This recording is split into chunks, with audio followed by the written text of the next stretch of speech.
نجمة تيفي، قريبة منكم، مضوية في عيونكم.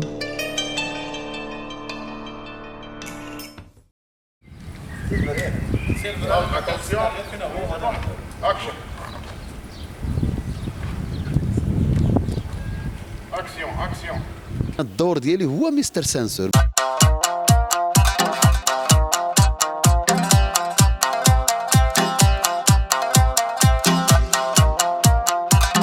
اولا كنشكروا الاستضافه ديال نجمه تيفي، شرفتونا في هذا البلاطو.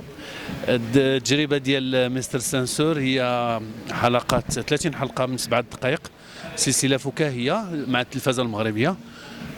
هذا اول عمل مع التلفزه المغربيه، حنا كننفذوا الانتاج ومن اخراج محمد عهد بن سوده، بطولة بن عيسى الجراري، عمر العزوزي، ابتسام العروسي، وليد مزوار.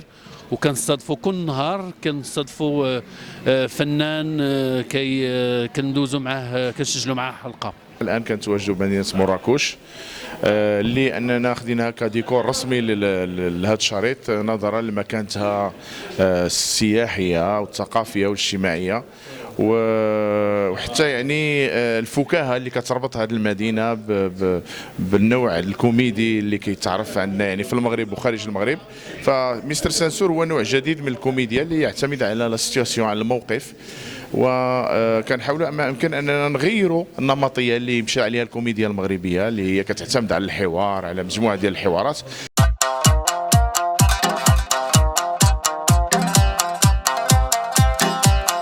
احنا بصدد تصوير سلسله ديال 7 دقائق مع شركه الشاوي برودكسيون وسعاد بن سوده، وهو مشروع يمكن صغير 7 دقائق، لكن كتشوف الظروف، كتشوف المكان فين كنصوروا، كتشوف الطريقه. يعني هذا المشروع هذا واخا صغير خدينا بزاف ديال الوقت باش يعني باش نحضروا له. الشركه المنتجه والشركه المنفذه ديال الشاوي برودكسيون مراهنين على هذه السلسله بشكل كبير انها تلقى نجاح كبير، وتلقى اقبال من يعني من الناس ديال التلفزه وحتى من الجمهور العريض ان شاء الله، ويكون تجاوب كبير مع هذه السلسله هذه لانها فكاهيه 100%. اولا تنشكر التلفزه المغربيه اللي وضعت فينا هذه الثقه وعطاتنا بوغ اون سوسيتي بدات الانتاج، دارت الفروج ولينا الحمد لله بزاف ديال هذا. تنشكروها لان وضعت فينا الثقه وعطاتنا نديروا دي كابسول ديال رمضان اللي غيدوزوا ان شاء الله في رمضان، والمتفرج المغربي غيشوفهم من جميع انحاء العالم. كنشكروها بزاف وتنتمناو نكونوا عند حسن الظن ديالها.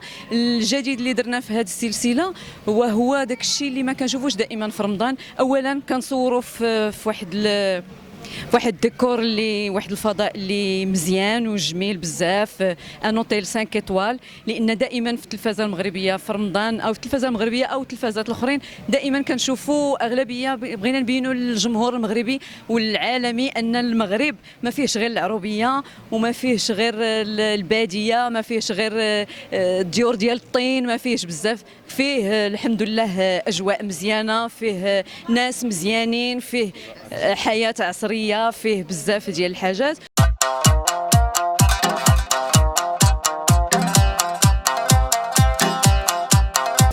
مستر سانسور هو واحد السيد الباجاجيست ديال ان اوتيل اللي كياخذ الناس الباجاج ديالهم، لي فاليز داكشي في السانسور، ولكن هو بحال اللي كنقولوا عسري، هو دائما كيدير غير الزبايل، دائما الزبايل، اي حلقه فيها زبله جوج ديما الزبايل. وهذا هو هذه هي النكهه الفكاهيه اللي الطعم الفكاهي اللي كاين في الحلقه. ما تنسيش ان الحلقه قلت لك راها من 7 ديال الدقائق، يعني كيخصنا المتفرج نشدوه في 2 ديال الدقائق الاولين، نضحكوه في 5 ديال الدقائق التاليه.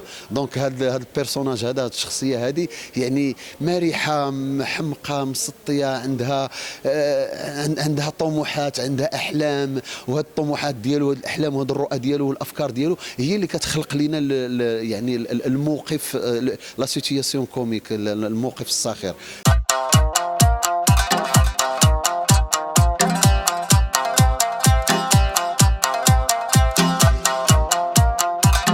وكنتمناو اننا نتوفقوا. بغينا نبينوا للتلفازه شنو كان يمكن لنا نديروا، انه تيمكننا نديروا شي حاجه مختلفه من جميع النواحي، من ناحيه ديال السيناريو، من ناحيه ديال النوع ديال هاد لي كابسول ايموريستيك، ومن ناحيه ديال الجوده ديال الديالوج، الجوده ديال الصوت، ديال الصوره، وديال الديكور، والجوده على العموم في اثناء التصوير ان شاء الله.